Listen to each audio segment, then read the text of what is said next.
গতকালকে অ্যাক্সিডেন্ট করেছি, এখানে ক্ষত, এই যে হাতে ক্ষত, হয়তো আপনারা দেখতে পাচ্ছেন। একবার হাত ভেঙে গিয়েছিল অ্যাক্সিডেন্ট করে মালয়েশিয়া। আমি প্রায় অ্যাক্সিডেন্ট করি। কালকে স্ত্রী কান্না করতেছে, আমি বললাম যে অ্যাক্সিডেন্ট করে তো বারবার ফিরে আসি, কোনো একদিন দেখবা যে আর ফিরবো না, আসবো কিন্তু লাশ, আল্লাহ যাই চান সেটাই হবে। তো যাই হোক, অ্যাক্সিডেন্ট করলাম মালয়েশিয়ায়, হাত ভেঙে গেল। ওই সময় সাভারের রানা প্লাজা ধসিত হয়েছিল। সাভারের রানা প্লাজা মনে আছে আপনাদের? এই রানা প্লাজায় অনেকেই চাপা পড়েছিল, কারো হাত কেটে বের করতে হয়েছিল, কারো পা কেটে বের করতে হয়েছিল। কেউ লিখেছিল যে এই রানা প্লাজা আমাকে বাঁচতে দিল না, 7 দিন 13 দিন থাকার পরে ওখানে রেশমা নাটক তৈরি করা হয়েছিল, 13 দিন পরে তাকে বের করা হয়েছিল। যাই হোক, এই রানা প্লাজায় যখন আক্রান্ত মানুষ, ওই সময় হাত ভেঙে গেল, আমি যন্ত্রণায় যখন হাসপাতালে কাতরাচ্ছিলাম, তখন সান্ত্বনা দিচ্ছিলাম যে রানা প্লাজায় যারা আটকা পড়েছিল তারা তো কেউ কষ্টের কথাটা বলতেও পারে না, এমনও ছিল, ঠিক কিনা?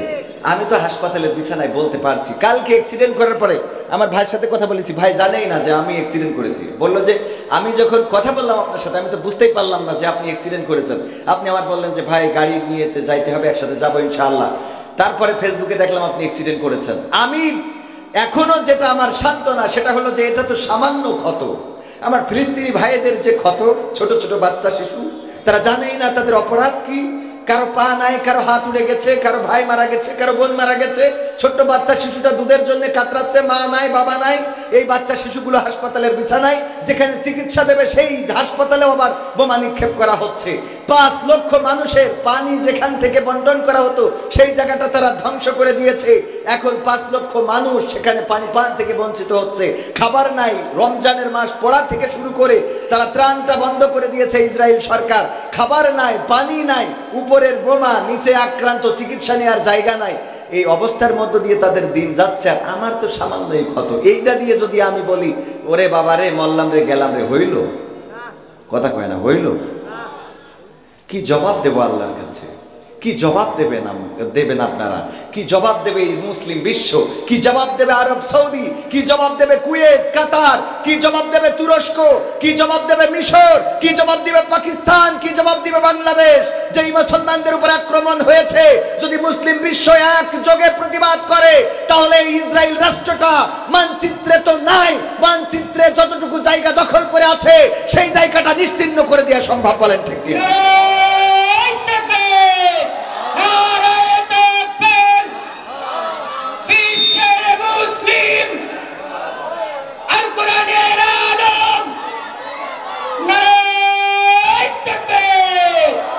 এখন আমাদের উপায় হলো, আমরা যারা অসহায় তারা যখন ওই যে কেউ, অনেকেই বলে যার কেউ থাকে না তার থাকেন কে? বলার জায়গাটা কোথায়? তো আল্লাহর কাছে আমরা বলি, যেই সময় ফিলিস্তিনের এই মানুষগুলো এত উৎকণ্ঠায় দিন যাপন করছে, কারো ভাই নাই, কারো বাবা নাই, কারো মা নাই, ছোট্ট বাচ্চা শিশুরা দুগ্ধ পান করাবে এমন নারী নাই, আহত হয়েছে, রক্ত জমাট বেঁধে রয়েছে, আমার মতো এরকম ছিলে গেছে, কেলিয়ে গেছে, পা কেটে বের করতে হয়েছে, হাত কেটে বের করতে হয়েছে। এই মানুষগুলোর থেকে আমরা ভালো আছি না খারাপ আছি? তো আলহামদুলিল্লাহ আমরা এত আসতে পারবো? আবার বলেন আলহামদুলিল্লাহ। আল্লাহ শুকরিয়া আদায় করলে আল্লাহ নিয়ামত বাড়িয়ে দেন। বলেন সুবহানাল্লাহ। আল্লাহ রাব্বুল আলামিনের শুকরিয়া যত আদায় করবেন, আপনি বিপদে মুসিবতে, যত নির্যাতনে নিষ্পেষণে শুকরিয়া আদায় করবেন, আল্লাহ তত আপনার নিয়ামত বাড়িয়ে দিবেন। আইয়ুব আলাইহিস সালাম যখন সমস্ত গায়ে পোকায় আক্রান্ত হয়ে গেলেন, গোশতগুলো পোকারা খেয়ে ফেলে, পোকাগুলো কিলবিল করে বেড়ায়, জায়গা সম্পদ সব ধ্বংস হয়ে গেছে, সন্তানেরাও মারা গেছে, স্ত্রীরা শুধুমাত্র রহিম আলাইহিস সালাম সবাই ছেড়ে চলে গেছে, শুধু একজন ছিলেন। সমস্ত শরীরে ঘাম, সমস্ত শরীরে পোকা, কুষ্ঠ রোগ থেকে শুরু করে পোকা পচন ধরে গেল। তারপরে আল্লাহর জিকির ছাড়লেন না। আল্লাহ রাব্বুল আলামিন যখন এইভাবে দেখলেন যে তারপরে আমার জিকির ছাড়ে না, এবার জিহ্বার মধ্যে ঘা দিয়ে দিলেন, তারপরে জিহ্বার মধ্যে পোকা তৈরি করে দিলেন। তখন আইয়ুব আলাইহিস সালাম বললেন, ওগো আল্লাহ, এবার তো তোমার কাছে আমার অভিযোগ করা ছাড়া রাস্তা নাই। ওগো আল্লাহ, তুমি আমার সন্তানদেরকে কেড়ে নিয়েছো, আমি তোমার কাছে অভিযোগ করি নাই। তুমি আমার সম্পদ কেড়ে নিয়েছো, কোনো অভিযোগ করি নাই। তুমি আমার স্ত্রীদের কেড়ে নিয়েছো, অভিযোগ করি নাই। তুমি আমার সমস্ত গায়ে ঘা দিয়েছো, অভিযোগ করি নাই। পোকা দিয়েছো, অভিযোগ করি নাই। পোকাগুলো আমার গায়ের গোশতগুলো খেয়ে নেয়, তাও কোনো অভিযোগ করি নাই। ও আল্লাহ, তুমি যখন আমার জিহ্বায় পোকা দিলে, এখন তো অভিযোগ করা ছাড়া কোনো রাস্তা নাই। কারণ আল্লাহ, তোমার এই পোকা যদি আমার জিহ্বাটা খেয়ে নেয়, তাইলে কেমন করে আমি তোমার জিকির করব, তোমার কাছে একটু জানতে চাই। ও আল্লাহ, তোমার কাছে ফরিয়াদ, তুমি আমার সমস্ত সব কিছু কেড়ে নাও। আমার সমস্ত শরীরে পোকা দিয়েছো, আমার সমস্ত অঙ্গ প্রত্যঙ্গ ধ্বংস করে দিতে পারো, কিন্তু জিহ্বাটা আল্লাহ তুমি আমার একটু অক্ষত রেখে দাও, যেন আমি বিপদে মুসিবতে তোমার নামের জিকিরটা করা বন্ধ না করে ফেলি। এই বিপদের মধ্যে জিকির করেছেন কার? আল্লাহ রাব্বুল আলামিন বললেন, ও আইয়ুব, আমার পরীক্ষা করা শেষ, আর তোমার পরীক্ষা নিতে চাই না। তোমার হারানো সব কিছু আমি আবার তোমাকে ফিরিয়ে দিলাম। বলেন সুবহানাল্লাহ। বিপদে পড়বেন, ডাকবেন কাকে? আল্লাহকে ডাকলে আল্লাহকে পাওয়া যায়। ডাকার মতো যারা ডেকেছে তারা পেয়েছে। আল্লাহকে যারা ডেকেছে আল্লাহ তাদের ডাকে সাড়া দিয়েছে, আর আল্লাহকে যারা ডাকে নাই তারা আল্লাহকে পায় নাই। অভিযোগ করেন, কিন্তু আল্লাহকে ডাকার মতো ডেকে অভিযোগ করেন না। আর আল্লাহ রাব্বুল আলামিন যদি আপনার পরে কোনো বিপদ বালা মুসিবত দেন, সেটাও আল্লাহ কোনো না কোনো পরীক্ষা, কোনো না কোনো কল্যাণ চিন্তা করে দেন। বলেন সুবহানাল্লাহ। ওয়ালা নাবলুওয়ান্নাকুম বিশাইইম মিনাল খাউফি ওয়াল জুই ওয়া নাকসিম মিনাল আমওয়ালি ওয়াল আনফুসি ওয়াস সামারাত ওয়াবাশশিরিস সাবিরিন। আমার আল্লাহ বলছেন, আমি মানুষকে বিপদ দিই, বালা দিই, মুসিবত দিই। আমি তাদের আয় রোজগারে, আয় উৎপাদনে হ্রাস বৃদ্ধি সাধন করি। আমি তাদের ফল ফসলের ক্ষতি করি, আমি তাদের সন্তান সন্ততির ক্ষতি করি। এইগুলো করে আমি দেখতে চাই কারা ধৈর্য ধারণ করে। বিপদে আসলে যারা বলে, কি বলে? ইন্না লিল্লাহি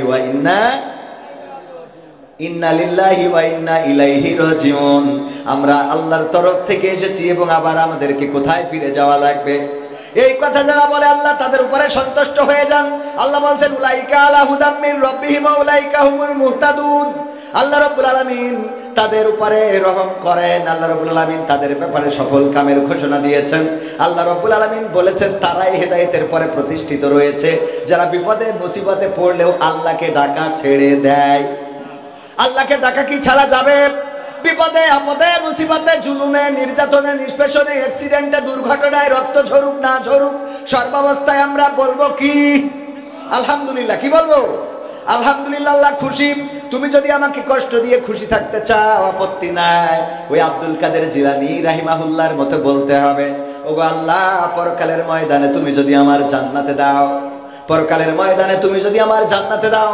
আব্দুল কাদের জিলানী রাহিমাহুল্লাহ বলতেন, আল্লাহ, তুমি যদি আমার পরকালে জান্নাতে দাও, আর সেই জান্নাতে দেওয়ার পরে যদি তুমি আমার কোনো খবর না নাও, তুমি যদি আমার সাথে কথা না বলো, তুমি যদি আমারে না ডাকো, তুমি আমারে না দেখা দাও, তাইলে ওই জান্নাত আমি চাইব না।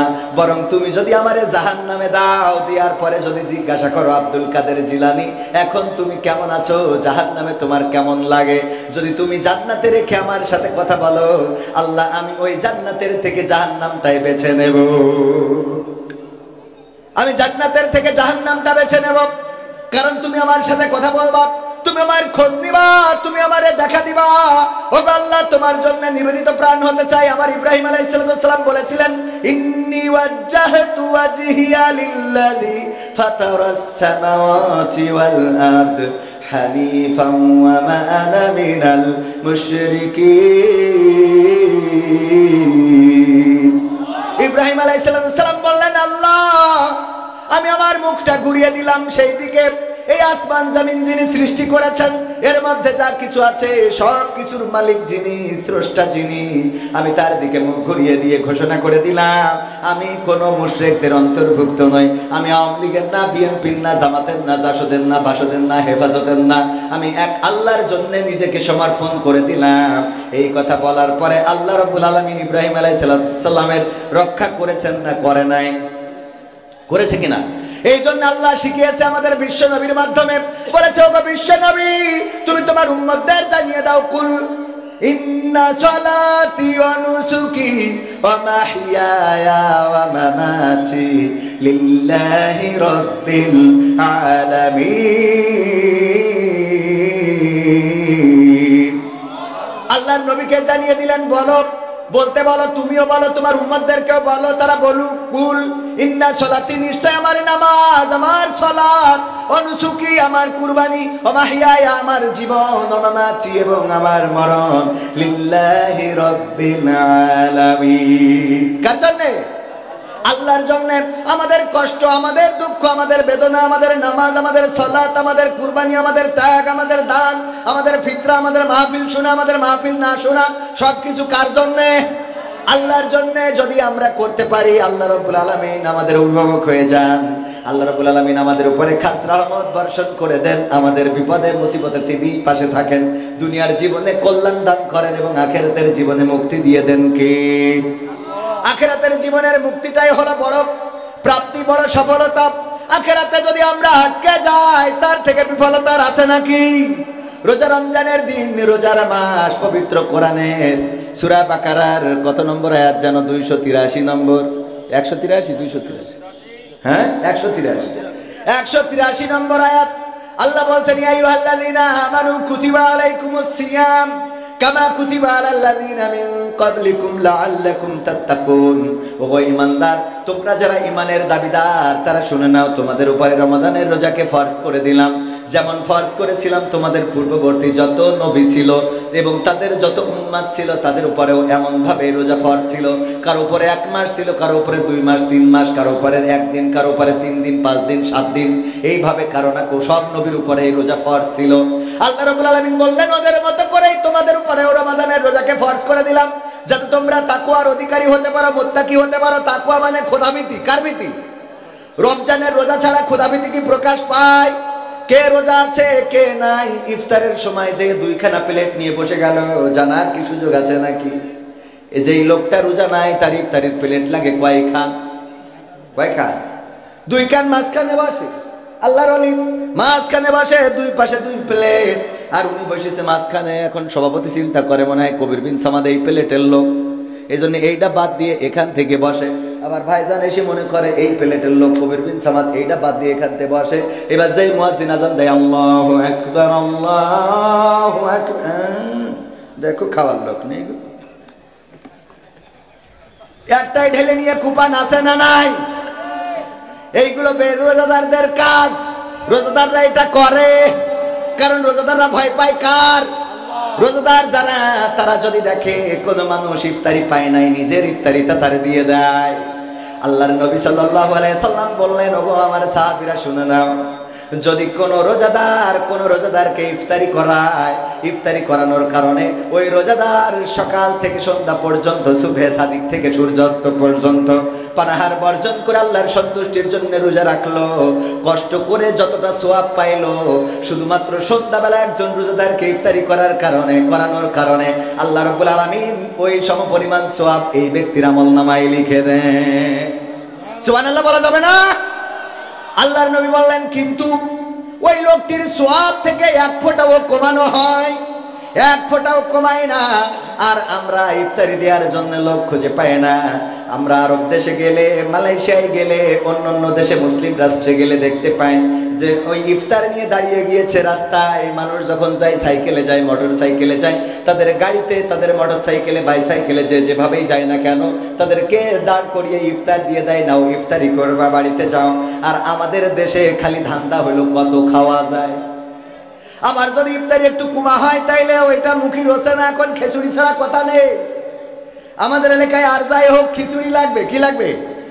আমাদের আলামিন ভাই আছে এখানে, আমাদের ইফতার মাহফিল, যুব জামাতের ইফতার মাহফিলে কিছু চুলা, কিছু বুট, কিছু ফল ফুললি দিয়ে ইফতারি দেওয়া হচ্ছে।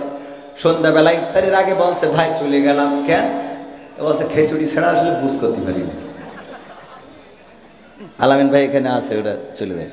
কোন মসজিদে গেছে? বিরানি দিচ্ছে, এই কারণে সেই মসজিদ বাদ দিয়ে কোন মসজিদে খিচুড়ি দিচ্ছে শিখে গেছে। মানে বিরানি ওদের ভালো লাগে না, খিচুড়ি খাওয়া লাগবে। আমাদের অঞ্চলে, আপনাদের অঞ্চলে এরকম খিচুড়ি দিয়ে ইফতার আছে না নাই? মসজিদে খিচুড়ি দিতে হবে। এবং সেই ইফতারি গুলো আবার যদি একটু কম বেশ হয়ে যায়, আজকে মরিচ বেশি হয়েছে, আজকে লবণ কম হয়েছে, আজকে এটা হইলে আর একটু ভালো হতো, এটা একটু কম, গোশ পড়ে নাই, আমার যেটা খিচুড়ি পড়েছিল একটাও গোশ পড়ে নাই, 3টা হাড় পড়েছে। এইগুলো বক্তব্য আছে না নাই? রোজা যদি আল্লাহর জন্য হয়, আপনার নসিবে আপনার রিজিকে যেটা ছিল সেটা আপনার সামনে চলে এসেছে, এটা খাওয়ার পরে বলবেন আলহামদুলিল্লাহ। মনে থাকবে কি বলবেন? আলহামদুলিল্লাহ। ও আমার ভাইয়েরা, এই রমাদানের রোজার মাসে ইফতারি করাবেন। ইফতারি যদি কাউকে করাতে পারেন, কোন গরিব দুঃখী তরমুজ কেনেন, অনেক বড় বড় তরমুজ আমিও কিনি, এই তরমুজ গরিব মানুষ কিনতে পারে না, কেজিতে বিক্রি হয়।